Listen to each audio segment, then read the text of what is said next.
check the mic and make sure it sound right, boys.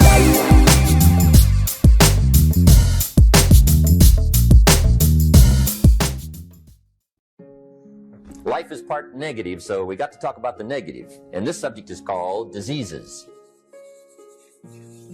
of attitude. Diseases of attitude. There's a lot of things that can wreck your chances to do well. We live in a rather dangerous world, so you got to be not only wise, you got to be careful.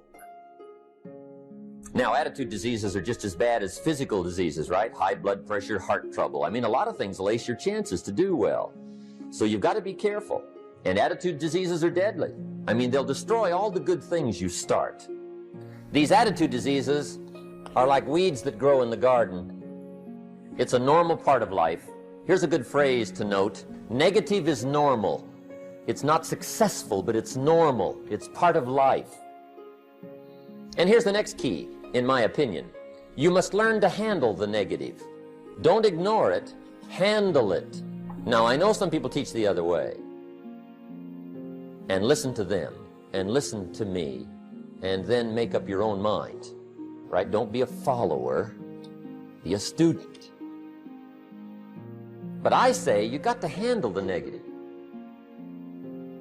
You don't have to live in it, you don't have to dwell on it, but you do have to handle it, my opinion.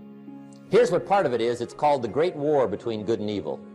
And there is a war on. The minute you were born, you got involved in the war between good and evil, between darkness and light, between negative and positive, between evil and good, between tyranny and democracy, between weeds and human activity. I mean, the war is on.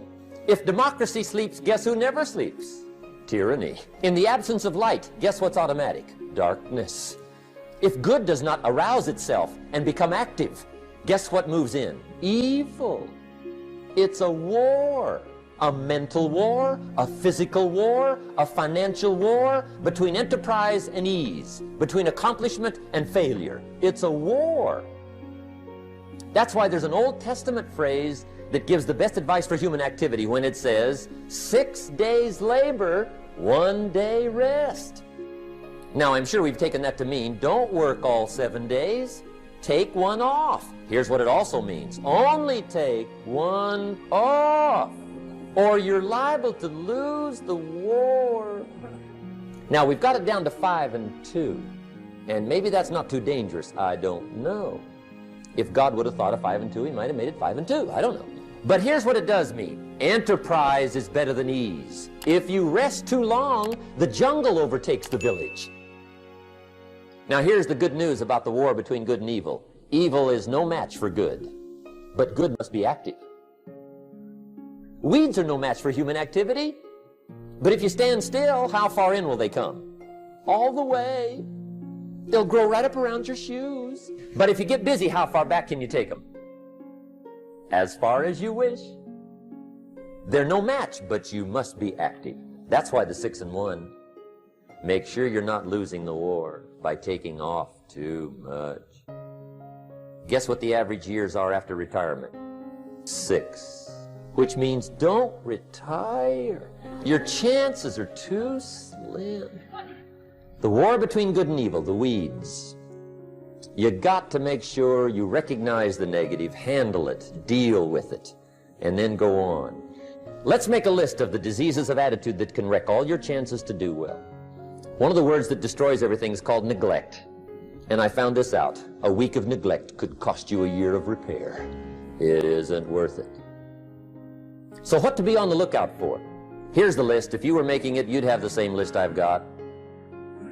Right? We're not covering anything new tonight. This is a reminding session, not a teaching session. But it doesn't hurt to go over it again. Here's the list. Attitude diseases. Number 1 is indifference. The shrug of the shoulder. The guy's not even concerned. He's just drifting. This is called the mild approach to life. A disease known as mildness. The guy says, well, I can't see getting all that worked up. Well, to be any kind of winner, you gotta get worked up. There's one problem with drift. You cannot drift to the top of the mountain. And the good Lord said in the closing chapters of the Bible, here's the best way to live, one way or the other. That's best. Hot or what's next best? Cold is next best to hot. Not the half-baked middle, lukewarm, not too hot, not too cold. What a sad way to live. I think what it means is pick a direction and go with everything you got. Just pick one and go. Somebody says, yeah, but what if it's the wrong direction? You'll find out quicker. It won't take you 25 years to wake up and say, oh no, I've been walking the wrong road. I told my staff the other day, next best to prosperity is adversity. If one doesn't get you, pray for the other. We all do better from one of two reasons, inspiration or desperation. And I don't wish anything bad on you tonight, but if you're not inspired, I hope a wagon comes down your rut. Whatever it takes to get you to try harder, read more, set your goals, and go for it. Somebody asked me one time, what quality would I pick if I wanted to work with somebody? And you know what I picked first? Number one, strong feeling. Please, number one, give me somebody that feels strong. About most anything, I don't even care. Just so they believe it. Even if they disagree with me. Wonderful. Just so they disagree vigorously. I'm not saying it's easy to win those kind of people to your point of view, but I'd rather do that than to try to resurrect people from the dead. Pump them up every month, pump them up, pump them up. Here's the key to the good life. Learn to put everything you've got into everything you do. Whatever you are doing, pour it on. It will quickly open up into opportunity or quickly disclose to you that you ought to be doing something else. The delusion is, if I had a better job, I'd really pour it on. See, that's delusion. Wherever you are, pour it on. Don't give somebody half a job for a day's pay. Pour it on. See, that'll help change your life. Get rid of this disease. Here's the next attitude disease, indecision, mental paralysis. The guy can't make up his mind and it becomes a disease. Pretty soon he knows he's got it. The guy says, well, I know I'm on the fence. But he says, what if I get off on the wrong side? Listen, after a while it doesn't matter. Just get off. Any side will do. A life full of adventure is a life full of many decisions. The ones that turn out to be wrong give you better experience to make better decisions. So don't see how many decisions you can get out of, see how many you can get into. That's where the adventure is. So shake off this disease, indecision. The next one is doubt. Doubt's like a plague. And one of the worst is self-doubt. There are many, but that's one of the worst. The guy doubts himself. Doubts if it'll last that long for him. Doubts if he can do that well. Doubts if he can make that much. Doubts if he can accomplish all that. A chronic, excellent self-doubter. You can imagine what damage that does to your future. So here's the key. Turn this coin over and become a believer. And there's many things to believe in. One of the majors is yourself. The understanding of self-worth is the beginning of progress. Now, if those three don't get you, this one will. Worry. That's a devastating disease. Worry causes health problems, social problems, personal problems, family problems. It's devastating. Worry long enough, it'll drop you to your knees. Could reduce you to begging. I know how bad this one is. I used to have it bad. I used to be known as a super worrier. Not a super warrior. No, super worrier. My family wished I'd have been a warrior. I got those years to make up for it. But I'll tell you what, my advice to you is do what I finally did. On worry, give it up. Who needs it? I'm not saying it's easy. I'm saying it's worth it. It took me almost 1 year to kick the worry habit, and it was not an easy year. It was one of the toughest years I ever spent, but I finally got that monkey off my back. And I discovered you could live the most incredible life free of worry. Not free of challenge, not free of difficulty, free of worry. I learned how to do it, and you can. Here's the next attitude disease, overcaution. Some people never will have much. They're too cautious. Now, you can also be too reckless, but you can also be too cautious. This is called the timid approach to life. And my caution was always the risk. Risk used to drive me right up the wall. I used to say, what if this happens? It's called the language of the poor. What if this happens? And on top of that, if this was to happen, look at the fix I'd be in. I better not try. I could always ace myself out. Then I'll tell you what changed my whole life when I finally discovered it's all risky. The minute you were born, it got risky. If you think trying is risky, wait till they hand you the bill for not trying. If you think investing is risky, wait till you get the tab for not investing. See, it's all risky. Getting married is risky. Having children is risky. Going into business is risky. Investing your money is risky. It's all risky. I'll tell you how risky life is. You're not going to get out alive. The Englishman says, well, if that's the way it's going to work out, let's give it a go. Right, that's what it's for. Give it a go. Somebody says, yeah, but I'm looking for safety and security. Fine, then huddle in a corner. We'll cover you with a sheet, bring you 3 meals a day. And we'll protect you, feed you, look after you, care for you. We won't let anything happen to you, and you'll probably live to be 100. The guy said, well, yeah, I'd live to be 100. But what a way to live. Right. What a way to live, safe and secure. Don't ask for security. Ask for adventure. Better to live 30 years full of adventure than 100 years safe in the corner. And see, it's not important how long you live. What's important is how you live. The next one is pessimism. Pessimism, the deadly disease of always looking on the bad side, the problem side, the difficult side, checking all the reasons why it can't be done. The poor pessimist leads an ugly life. He doesn't try to figure out what's right. He tries to figure out what's wrong. He doesn't look for virtue. He looks for faults. And when he finds them, he's delighted.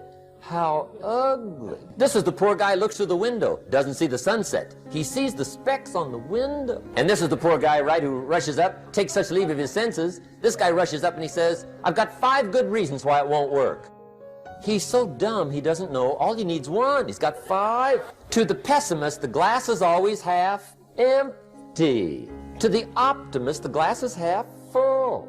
Why would the same measure affect people 2 different ways? Answer. It all depends on how you look at it. Our lives are mostly affected by the way we think things are, not the way they are.